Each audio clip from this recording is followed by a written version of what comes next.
Raw food is the best way to have the cleanest energy.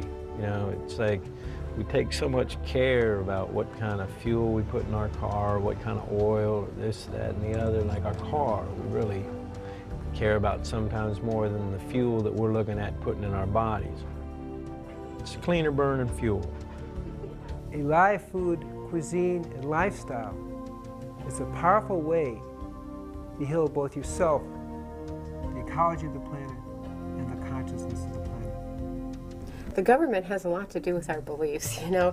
I mean, they are pretty well controlling what we're told. I mean, the American Dairy Association, the American Meat Packers Association, I mean, they pretty well tell you that you have to have animal products to survive, and this just is not the truth. How can you think logically that eating a dead animal can make you healthy, or to prolong your life, or to make you beautiful, or to give you energy? How can you think? I don't understand people's logic with this. Oh, I gotta have meat, you know, protein, you know, it's so high in protein. Yeah, but the body is paying such a high price by you eating this flesh. Uric acid, cholesterol, worms, fish too, chicken and turkey, same stuff, right? You are getting, you know, and also when the animal is slaughtered, you know, that adrenaline, the fear that goes to the animal. You don't think that the animal is knowing when it's going to get killed in the butcher house? It knows for sure, I am positive. And when you eat it, so that you don't get just the cholesterol to clog your arteries, the uric acid, the fats, you know, the dead blood, and sometimes meat is sold and they color it and they put nitrates in it to look like fresh pink meat. It should be gray if they didn't do the preservatives and everything else. But the adrenal poisoning and all that crap you're taking in there, just to get some protein, then you can go to the plant world, raw nuts, avocados, grains, sprouted grains. I truly believe that it's not a natural human instinct to eat dead flesh. It is a learned experience. If you were on a desert island and you hadn't eaten in weeks and weeks and weeks, and there was a dead cow floated up on the island and you had a bushel of apples, where do you think your instincts would take you? If we see a dying, sick animal, it isn't our response to pounce on it and eat it. It's to maybe take it to a vet, at the simple worst to step over it, but it isn't to pounce on it and eat it. My carnivorous dog, it is his natural instinct to eat dead flesh. So I think this myth that we live with, that we need protein for strong bones and to build teeth and hair, it's exactly what it is, and we've bought into it. Teachers in school get information from the big companies to teach you what you should eat, that you need the food pyramid.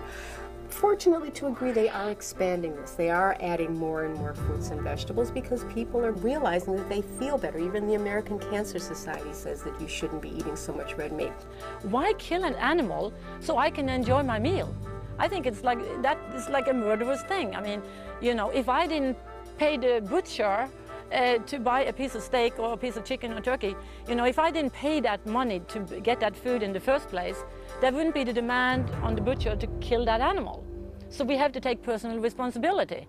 You know, we've kind of turned our back on local produce, and we've turned our back on local farmers and local people who use the community and rely on the community to make a living. Because of the convenience of a chain store. You know, we go to those places just because I can take care of all my shopping needs in one place. My brother, who is the biggest, cheapest human being on the face of the earth, and I love him more than anybody, he'll go to 7 stores when he shops, just because he'll go wherever he can get the best deal. And he'll go to one place and it's like, well, why would I buy tangerines there? Because over here, you know what? They're a nickel cheaper a pound. And he'll go to all these places, and especially during the summer, he'll go to the farmer's market and just buy those things that he could buy at a grocery store from the local farmers, because he knows that he's supporting his local economy. He's supporting people whose money is going to go right back into his own economy. And for me, I think that's the biggest thing that we should start to look at. Things that are grown naturally, things that are grown in your backyard. I think we've become so distanced from our food that we've lost sight of what real food is. But I'll never forget an incident. I was at a party that I had catered, and they asked me to speak a little bit about my food, which was a raw food diet that I had catered, and there were a bunch of doctors there, and they had brought in 2 nutritionists to speak about health. And one of the biggest travesties was someone asked one of the nutritionists, is there a difference between organic and non-organic? And the nutritionist says, government studies have shown that there is absolutely no difference between organic and non-organic. I mean, How can you say this? Everybody knows now you can go to a farmer's market and pick up a strawberry and even taste a difference. You can see a difference. But government-controlled licensing says that there is no difference. And most of the people, because of all of the toxicity in their bodies, they're asleep. They don't stop and think that this doesn't compute, that this doesn't make sense. So what I say is the best thing to do is arm yourself with as much education as you can on every chance that you can, because we spend a lot of time on our education to learn about our cars, to learn about our occupations, but what about this, the most magnificent machine you'll ever be given? Spend your time educating yourself about the body. How many people knew the stomach was just a tiny little sac in there? We think of it as this whole area to fill up 3-4 times a day. If we educate ourselves and then we detox and cleanse, because that detoxing and cleansing, I'll come back to that, it's these layers of toxicity that are closing our minds, that are putting us to sleep so that we don't look at the reality of what's being said. So we just kind of take all this information as, yeah, we kind of sleepwalk through life, and then as we get sick, we sleepwalk even further. I'm saying, wake up. There was a cook, and I think it was Jamie Oliver. I can't remember who it was, but I'm thinking it was Jamie Oliver in the UK. Went into a classroom with kids and blindfolded them. And he says, and I'm gonna have you guys, smell some things. Tell me what they are. So he blindfolds the kids, and the one kid smells it, and he goes, it's hand soap. Because it's hand soap. It's what you wash your hands with. And the other kid goes, no. It's dishwashing liquid. It's what you put in the dishwasher to wash your dishes. And they take the blindfold off, and the kids are sitting there staring at a lemon. So that this is what we associate these things with now. These odors, these things that are food products, are now byproducts. And it starts in the home. It starts with parents. It starts with what you pass down to your kids.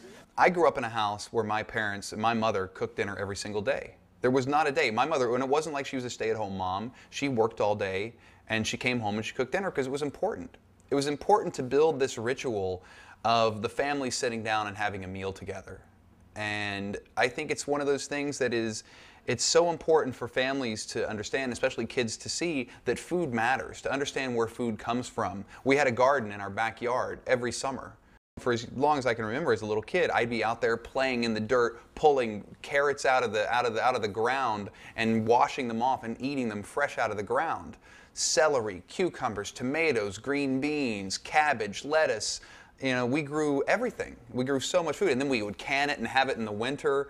I had such a great relationship with food growing up, and I think that that's completely distanced from everyone. And people say, well, we don't have time, or we don't have money, or it's not that important. And I think that I think there's a backlash now. I think there is a turn of the tide where people are realizing, it is important, and we are missing this element of our lives, and hopefully it will come back.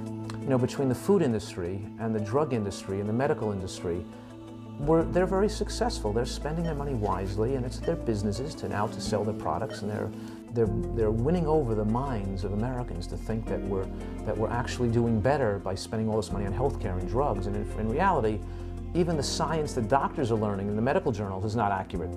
That's even biased in favor of drugs because the science is produced and written and drawn up by the people who are selling the drugs.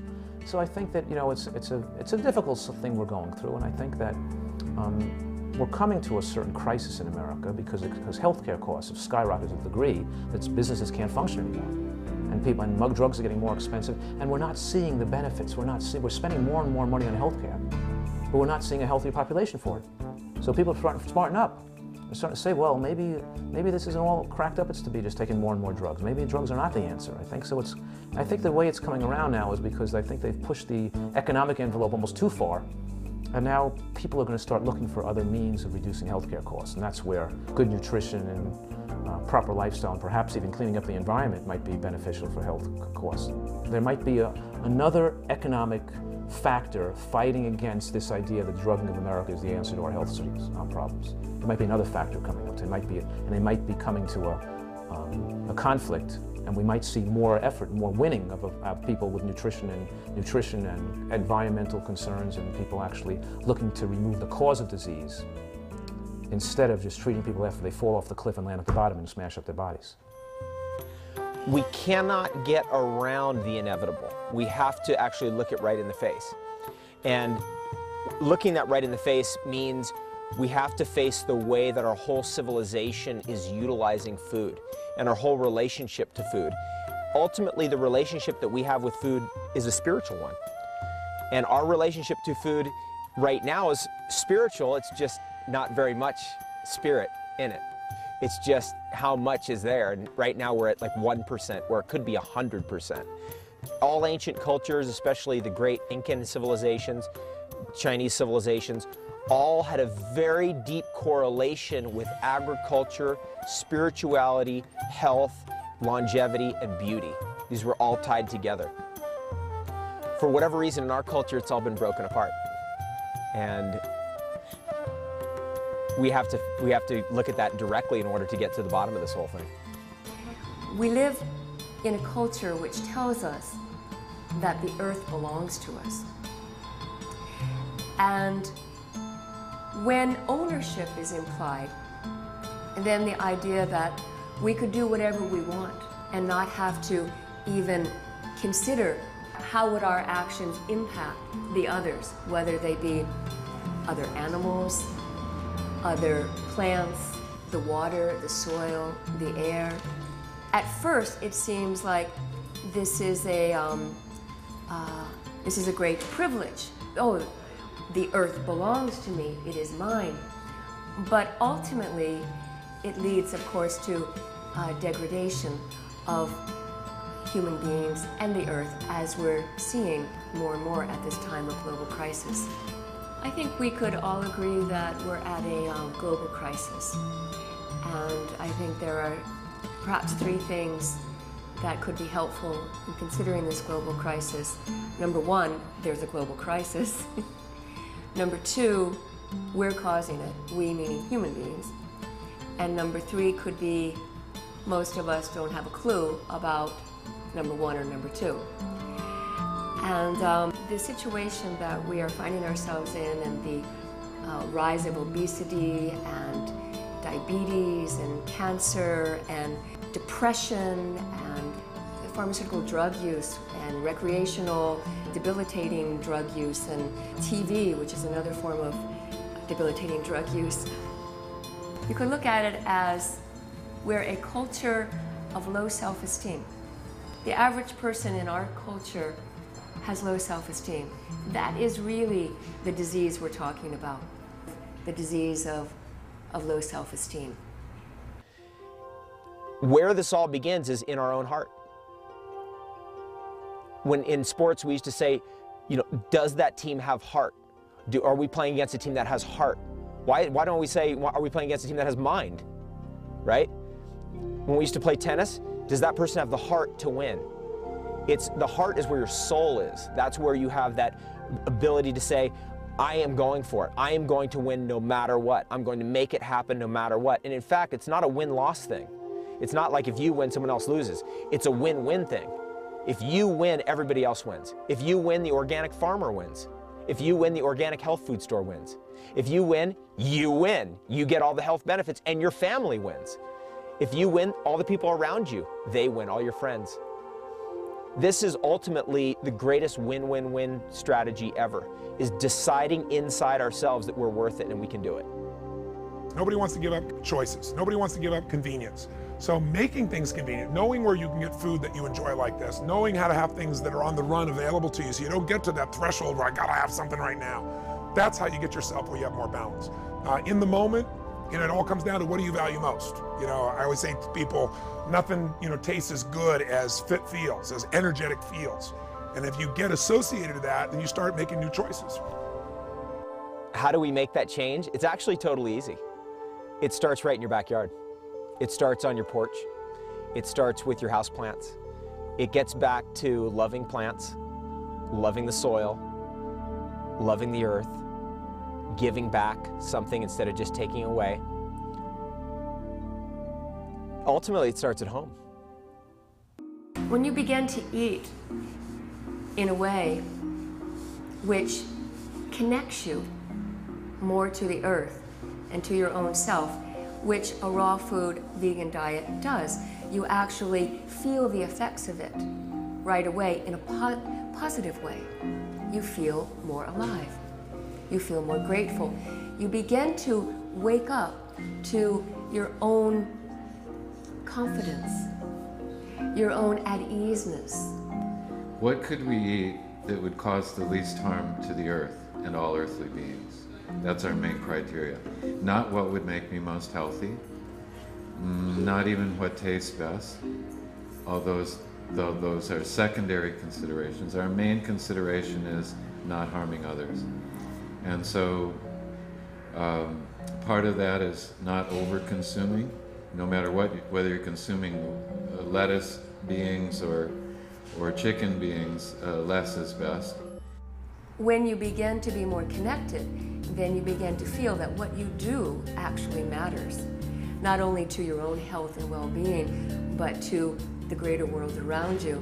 In the end, it's not just about raw food or about biodiesel, it's about a sustainable lifestyle. It's about waking up and saying, hey, is this work or does it not work? It's not about good or bad, it's what works and what doesn't work. And you know, the more that we do that, the more everyone does that, it's going to be a better world. It's going to be a happier world, and we're going to be leaving a much better world to our kids. There's a train going 1,000,000 miles an hour towards death, pain, fire, destruction, famine, greed, hate. And there's also another train that you can get on that's going another direction, towards love, laughter, happiness, joy, growth, beauty, longevity. It's a choice, and that choice is always available. You choose.